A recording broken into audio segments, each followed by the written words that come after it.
Welcome to the Advertising Forum. This is episode 2 of our Brand Purpose series, sponsored by Zephyr. Today we welcome Mark Prue, Global Director of Media Quality and Responsibility at Kenvue. Mark handles household brands like Aveeno, Band-Aid, Neutrogena, and Tylenol. Mark, great to have you here today. Thanks for having me. Mark, how do you handle user-generated content in walled gardens to make sure brands' purpose stays, front and center without getting overshadowed by any harmful or inappropriate content? Yeah, I think I'm fortunate to have a role in my company where we really get to focus on brand safety, on best practices, how to maximize the value when it comes to verification, how we measure the actions we take when it comes to brand safety and protecting the reputation of our brands.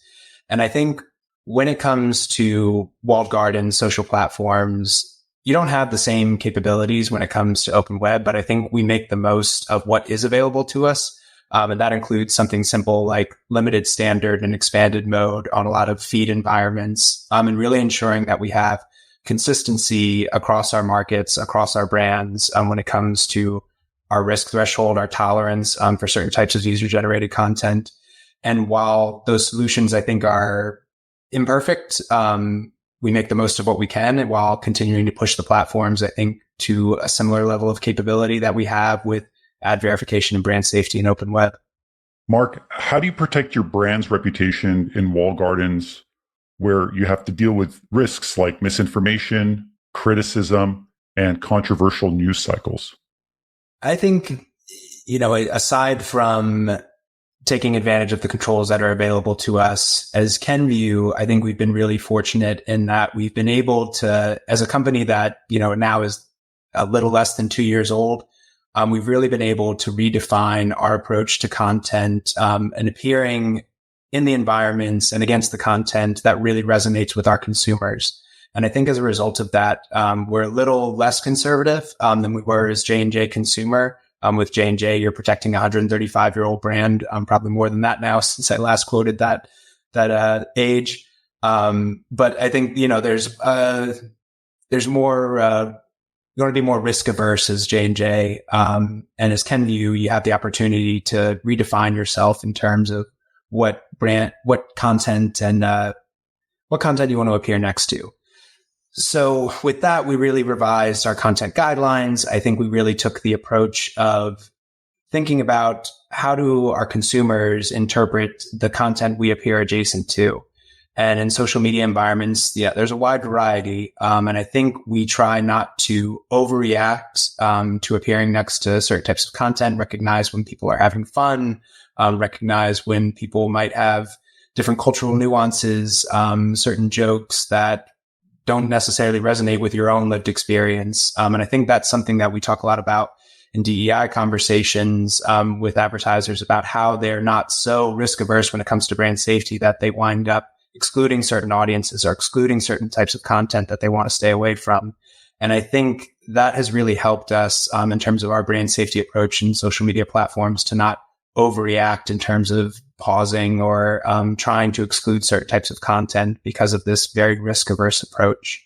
I think in terms of the brand purpose, the authenticity of our messaging, that's really left to our brand development teams, who are awesome in terms of the messaging that they want to create and creative that they feel resonate with their audience. But I view my role as very much supporting our brand teams in that mission. And what I can do is make sure that we're protecting the reputation without being overly risk-averse.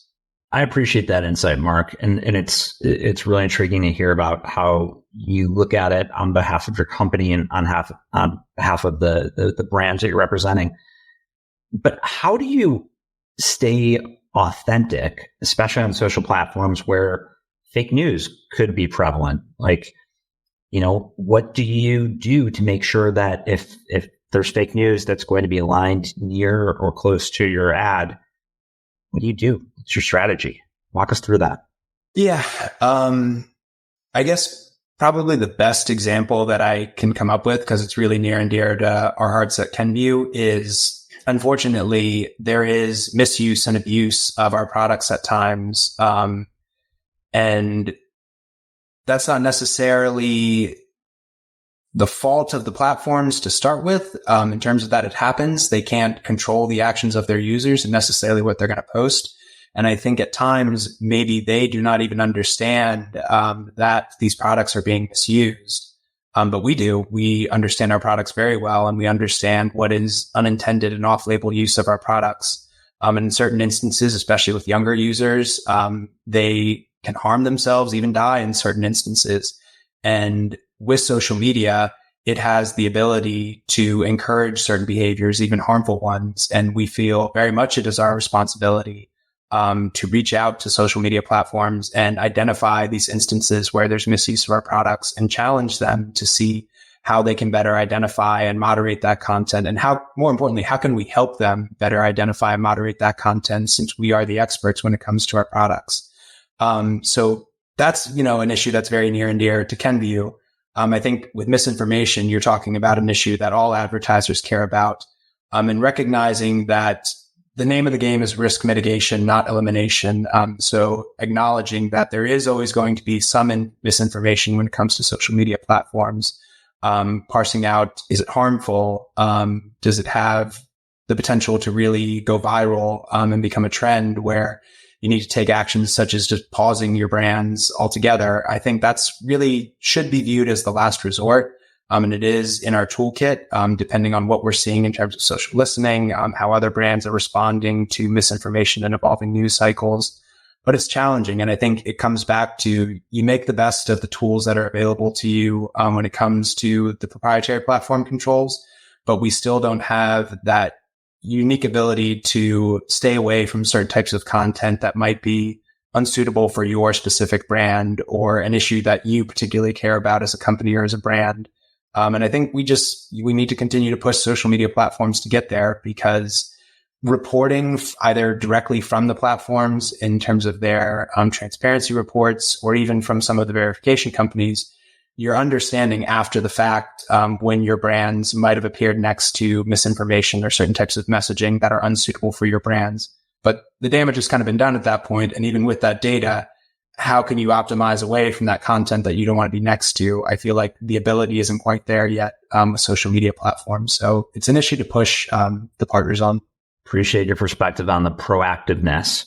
With that said, because you're so deep within the space, because of your experience on the tech platform side and your experience doing what you're doing at Kenvue, help us understand what trends you foresee are taking place within the near future and the long-term future. How can we as an industry improve to make sure that brand purpose stays genuinely true?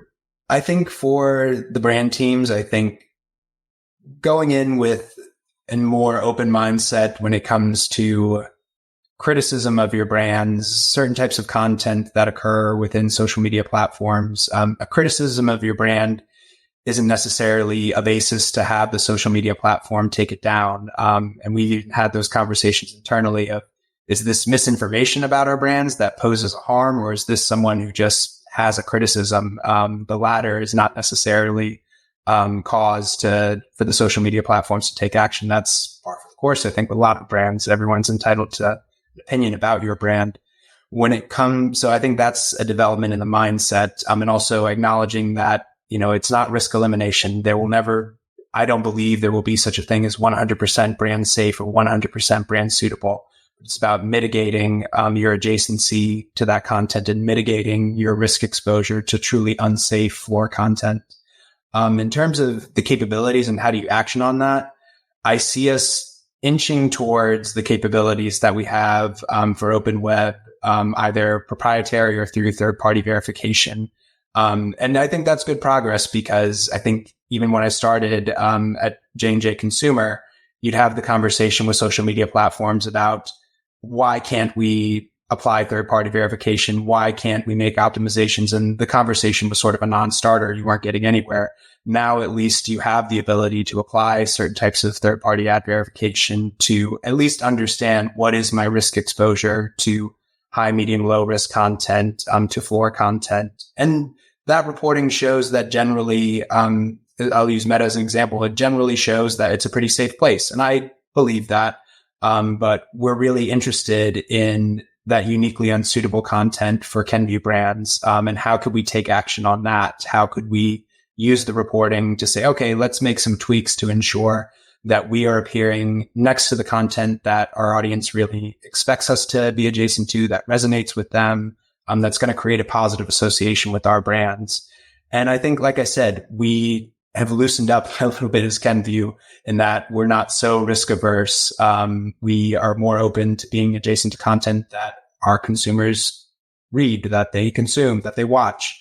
And that helps us, I think, in terms of being more open with the social media platforms. I think in terms of the capabilities that they offer, it's a bit of an uphill battle. And I believe and recognize that they want to ensure that we're not hindering ourselves, that we're not limiting our ability to reach consumers. So it's a conversation, and we as the brand have perspective, but I feel like we're making progress. And I think in terms of getting better, I think the more hands-on you can be with brand safety and ad verification, the better we are as an industry are for it. Kenvue obviously is taking a strong stance with a dedicated team. But I'm excited when other brands have similar teams, because I think it's a great opportunity to be collaborative as an industry. Collaboration is key. With that said, Mark, we just want to thank you for being here today on behalf of ATG and myself. Thank you to our audience, and big thank you to Zephyr for sponsoring this series, Brand Purpose. We appreciate it. Thank you, everybody. Thank you, Mark. Thank you. Thanks for having me. Of course, thanks.